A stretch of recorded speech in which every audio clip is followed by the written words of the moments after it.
मैं ब्रिक्स सम्मेलन के लिए यहाँ की संसद, यहाँ की सरकार, यहाँ की जनता को धन्यवाद देता हूँ।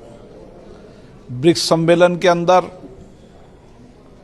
कई विषयों पर चर्चा हुई, संवाद हुआ, आपस में विचारों को साझा किया और किस तरीके से ब्रिक्स देश मिलकर हमारे संसदीय संवाद को बढ़ाना, एआई टेक्नोलॉजी के उपयोग के बारे में, आर्थिक परिदृश्य के अंदर कैसे सामूहिकता के साथ मिलकर काम करना और उसके साथ ब्रिक्स सम्मेलन की समिट का आज अंतिम डिक्लेरेशन हुआ और अंतिम डिक्लेरेशन में ब्रिक्स देशों ने माना कि आतंकवाद के खिलाफ हमें सामूहिक लड़ाई लड़नी होगी।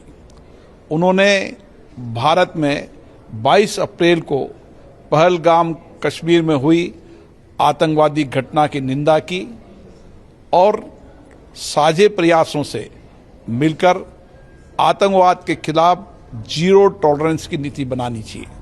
भारत के प्रधानमंत्री जी ने भी विश्व के देशों को आह्वान किया था कि सभी विश्व के देशों को आतंकवाद के खिलाफ जीरो टॉलरेंस की नीति बनानी चाहिए।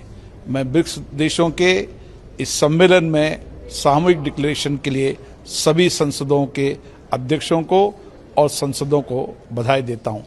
आने वाले समय में हम एआई का प्रयोग किस तरीके से करते हैं, किस दिशा में करते हैं, इस पर भी चर्चा हुई। एआई का प्रयोग होना चाहिए, आर्टिफिशियल इंटेलिजेंस आवश्यक है, लेकिन ये पारदर्शिता भी होनी चाहिए, जवाबदेह भी होनी चाहिए। इसके साथ आर्थिक समावेशन, किस तरीके से ब्रिक्स देश आपस में मिलकर व्यापार को बढ़ा सकते हैं, ट्रेड को बेहतर कर सकते हैं। भारत हमेशा विश्व के अंदर कानून के शासन और वैश्विक संवाद के समय उनका मानना है कि हमें लॉ एंड ऑर्डर के साथ वैश्विक मिलकर सहयोग करने की आवश्यकता है। भारत ब्रिक्स के सम्मेलन की मेजबानी करेगा।